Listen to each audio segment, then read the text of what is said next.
नमस्ते। आज हम जानेंगे मूत्राशय का संक्रमण, यूरिन ब्लैडर इन्फेक्शन। इसके बारे में विशेष कुछ बातें हम जानते हैं। मूत्राशय में जो होता है संक्रमण, उसको हम सिस्टाइटिस कहते हैं। सिस्टाइटिस का मतलब होता है जो यूरिन करने में अलग अलग प्रकार की समस्याएं होती हैं। कोई तो यूरेथ्राइटिस कहते हैं, किसी को मूत्र नली का संक्रमण कहते हैं या मूत्र मार्ग का संक्रमण कहते हैं। और जब मूत्राशय पूरे ब्लैडर में संक्रमण होने लगता है, इन्फेक्शन होने लगता है, तो उसको हम सिस्टाइटिस यानी कि यूरिन ब्लैडर इन्फेक्शन कहते हैं। इसको हम अगर इस तरह से देखें कि महिलाओं में जो यूरेथ्रा होता है, जिसको मूत्र नली कहते हैं, छोटी तथा सीधी होने के कारण से उसके रास्ते में कीटाणुओं की पहुंच मूत्राशय तक आसान हो जाती है इसमें, सिस्टाइटिस में।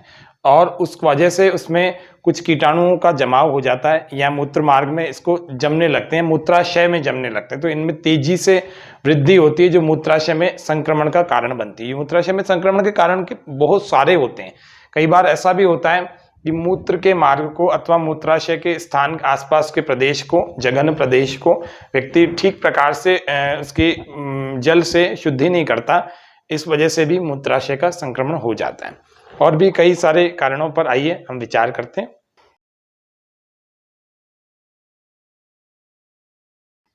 यह रोग जब हो जाता है तो मूत्र का बहाव कम होने लगता है। इसके कारण से रोगी की या रोगिणी की प्रतिरोधक क्षमता जो है कम हो जाती है। इसी को मूत्राशय का संक्रमण कहा जाता है। तो यह रोग, इसके लक्षणों की बात यदि की जाए तो लक्षणों में क्या क्या इसमें दिखता है।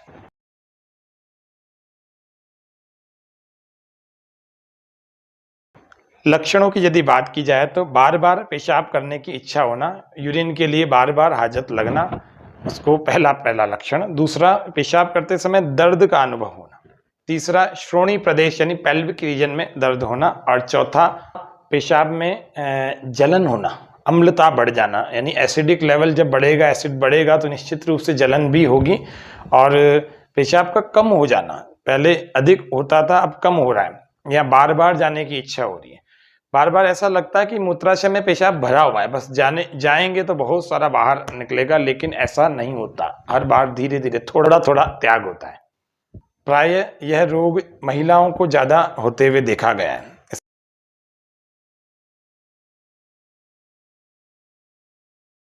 इसके कारणों पर यदि विचार करें तो गर्भाशय का कुछ आगे खिसक जाना, यह भी यूरिन ब्लैडर इन्फेक्शन का एक कारण बनता है। ब्लड में शर्करा की मात्रा या शरीर में शर्करा की यानी शुगर की मात्रा का बढ़ जाना, यह एक कारण बनता है। पित्त बढ़ जाना, बाइल जो एक्सेस हो जाता है, वात पित्त कफ हम सब जानते हैं, 3 त्रिदोष होते हैं।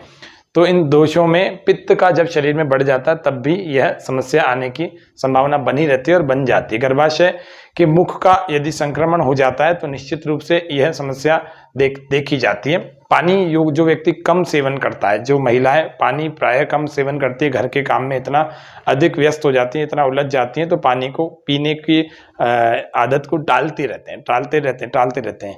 तो इन अधारणीय वेगों में को जब भी हम बार बार धारण करते हैं, अर्थात प्यास को बार बार हम टालते रहते हैं, तो निश्चित रूप से पेशाब का संक्रमण या मूत्राशय का संक्रमण होने की पूर्ण संभावना बनी रहती है। गर्भ धारण में भी, यानी कि प्रेगनेंसी के दौरान भी इस प्रकार का एक कॉम्प्लिकेशन देखा गया है। साफ सफाई का जो व्यक्ति ध्यान नहीं रखता है, या जो महिलाएं साफ सफाई का ध्यान नहीं रखती, वह भी इस रोग से ग्रस्त हो जाती है। गर्भाशय में प्रदाह अर्थात जलन होना, गर्भाशय में जिसको जलन होती है उसका इफेक्ट मूत्र के मार्ग पर या मूत्राशय पर, यानी कि यूरिन ब्लैडर्स पर भी पड़ता है। यह तो कारण हो गए। अब हम बात करते हैं इसको ठीक कैसे किया जाए। ये तो लक्षणों की, कारणों की और रोग के परिचय को हमने जाना। इनको ठीक करने के लिए हमारा कार्यक्रम योग व स्वास्थ्य, अर्थात हम योग से किस प्रकार से उपाय ठीक प्रकार से हो जाएं वह हम जाने। तो सबसे पहला हम योग के आसनों को आइए हम देखते हैं, जिनमें सबसे पहला आकर्ण धनुरासन, उत्तान पादासन, शलभासन, योग मुद्रासन और सर्वांगासन, मत्स्यासन, शव आसन, शशांक आसन आदि आदि, इन आसनों का हम अभ्यास अभी आपको करके बता रहे हैं। इस प्रकार से आप प्रति अभ्यास को 1-1, 2-2 बार करें।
तो ये हमने देखे योगासनों को।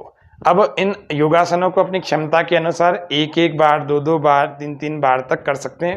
पूरे योगासनों को करने में 15 से 20 मिनट लगने चाहिए बस, इससे अधिक ना लगे, इससे कम में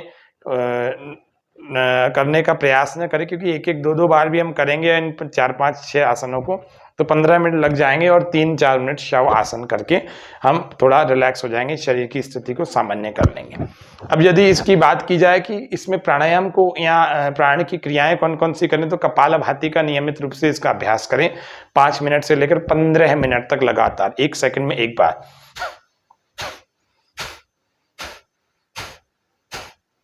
नासिका के दोनों छिद्रों से वायु को वेग पूर्वक 1-1 सेकंड में एक बार बाहर छोड़ते चले जाएं।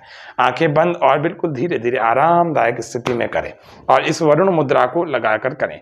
यह वरुण मुद्रा जरूर लगाएं। कौन सी वरुण मुद्रा? ये अंतिम वाली अंगुली जो है ये अंगूठे के पोर से ऊपर से मिल जाती है, तो यह वरुण मुद्रा कहलाती है। इसका अभ्यास 10 मिनट तक करें, और कपालभाति 1 मिनट 2 मिनट जितनी देर आप कर सकें लगातार, फिर रुक जाएं।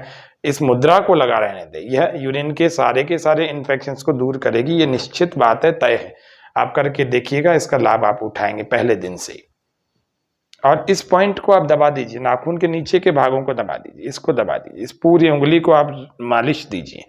इससे क्या होगा, निश्चित रूप से आपके यूरिन का इन्फेक्शन, यूरिनरी ब्लैडर्स जो हैं उनका इन्फेक्शन, और जिसको सिस्टाइटिस कहते हैं ये बीमारी, यह ठीक होने लगती है। निश्चित रूप से आप पहले ही रात को सोएंगे, आपको पहले ही दिन, पहले ही रात से इसका अंतर पता लग जाएगा, यूरिन की जो एक्सक्रेशन होता है उससे। और एक क्रिया अग्निसार, श्वास को बाहर फेंककर पेट को भीतर और बाहर छोड़ते चले जाएं। ढीला छोड़ें, खींचें, ढीला छोड़ें, खींचें। इसको करके फिर 10-15 बार आप चला लें, तो उसके बाद श्वास को सामान्य कर लें। ऐसे 3 से 4 बार इसका अभ्यास करें, 30-40 बार इस प्रकार से हो जाएगा। एक बार में यदि 10-10, 15-15 बार भी किया तो अग्निसार का अभ्यास करें। जो लोग इसको 25-30 बार, 25-30 से 50 बार तक कर सकते हैं, वो एक एक बार में 25-30 से 50 बार करें, और 3 बार इसको करें लगातार। और वज्रौली मुद्रा का अभ्यास नियमित रूप से करें। वज्रौली मुद्रा में क्या होगा, श्वास को बाहर फेंकेंगे और धीरे धीरे मूत्र वाहिनी नाड़ियों को भीतर की तरफ खींचें और थोड़ी देर रोकें, रोक करके रखें, और फिर धीरे धीरे ढीला छोड़ दें, श्वास भी भर लेंगे।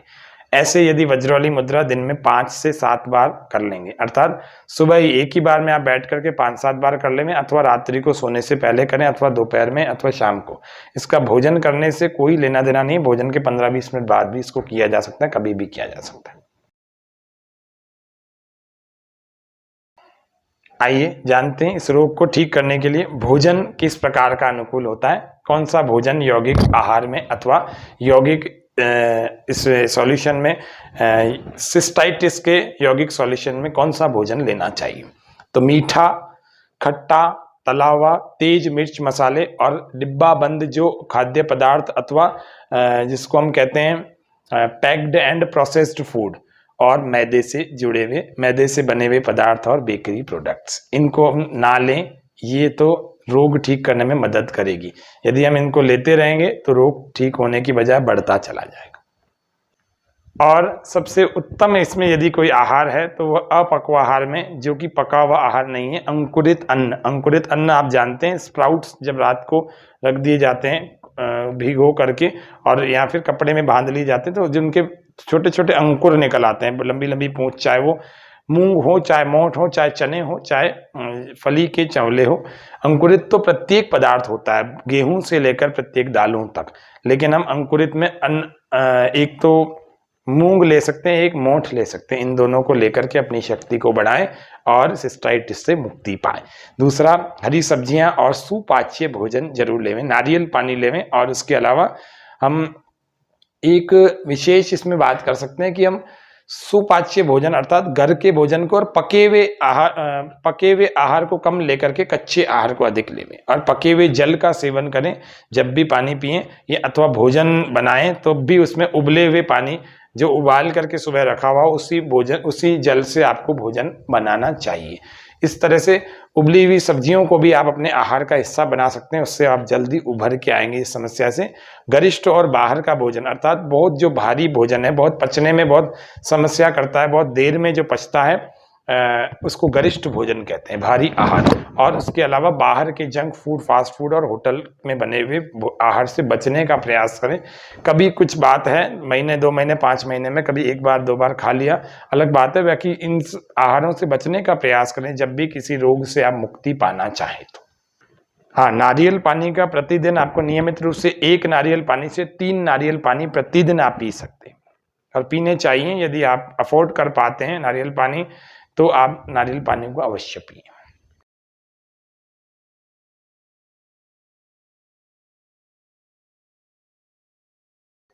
मैंने पहले भी आपको निवेदन किया, महिलाओं को यह रोग अधिक होता है, इसीलिए अपने योनि प्रदेश की साफ सफाई का ध्यान रखें। उसके अलावा एक एनिमा का पॉट लेकर के उस एनिमा पॉट में पानी भर के उसको फिटकरी से युक्त कर लें, थोड़ा सा फिटकरी चूर के उसमें डाल दें अथवा फिटकरी का पानी घोल कर बनाएं और बनाने के बाद एनिमा पॉट में रख करके उस एनिमा के पाइप को योनि प्रदेश में और वहाँ के आसपास की सफाई इत्यादि करें, जिससे कि वहाँ के सारे संक्रमण जितने भी कीट हैं वो सारे के सारे नष्ट हो जाएंगे, तो संक्रमण की सारी संभावना समाप्त हो जाती। ऐसा 3 से 5 दिन मात्र करें। ऐसे रोगियों को मूत्र को अधिक समय तक मूत्राशय में रोक के नहीं रखना चाहिए, ये हमें ध्यान रखने की बात है। पानी का अधिक सेवन करें, पानी कम सेवन करेंगे तब भी यह समस्या बढ़ जाती है। और प्रतिदिन प्रातः काल में 5 से 6 नीम के पत्ते नियमित रूप से खाएं, 7 दिन से लेकर के 21 दिनों तक। 7 दिन में यदि आपकी समस्या हल हो जाती है तो छोड़ देंगे 8वें दिन, नहीं तो 21 दिन तक आप खाएं। यदि थोड़ा समय, लंबे समय से आप इस समस्या को झेल रहे हैं तो आप इसको 21 दिनों तक सेवन करें। उसके अतिरिक्त आपको नियमित रूप से उद्यान बंद, जो कि हमने अग्निसार में सीखा था, उद्यान बंद यानी श्वास बाहर फेंक करके पेट को अंदर चिपकाना होता है, पीठ से टच करना होता है और फिर इसको रोक कर रखना होता है। और यदि रोक नहीं पा रहे हैं तो इसको खींचा, टाइट किया और ढीला छोड़ा, खींचा ढीला छोड़ा, खींचा ढीला छोड़ा। नियमित रूप से आप योगाभ्यास किसी योग शिक्षक की देखरेख में जरूर करें। जो वो क्रियाएं इससे संबंधित, समस्या से संबंधित आपको कराएं वो करनी चाहिए। इस तरह से सिस्टाइटिस को आप मात दे सकते हैं। सिस्टाइटिस का पूरा यौगिक ट्रीटमेंट आपको बिल्कुल संक्षिप्त और कम शब्दों में डाइट के साथ बताया, योग के साथ बताया। आशा है इस कार्यक्रम को देखकर आप इसको सुनकर अच्छे प्रकार से इसका लाभ उठाएंगे और अपने इस रोग से मुक्ति पाएंगे। आज के सत्र में इतना ही। जय हिंद, जय भारत।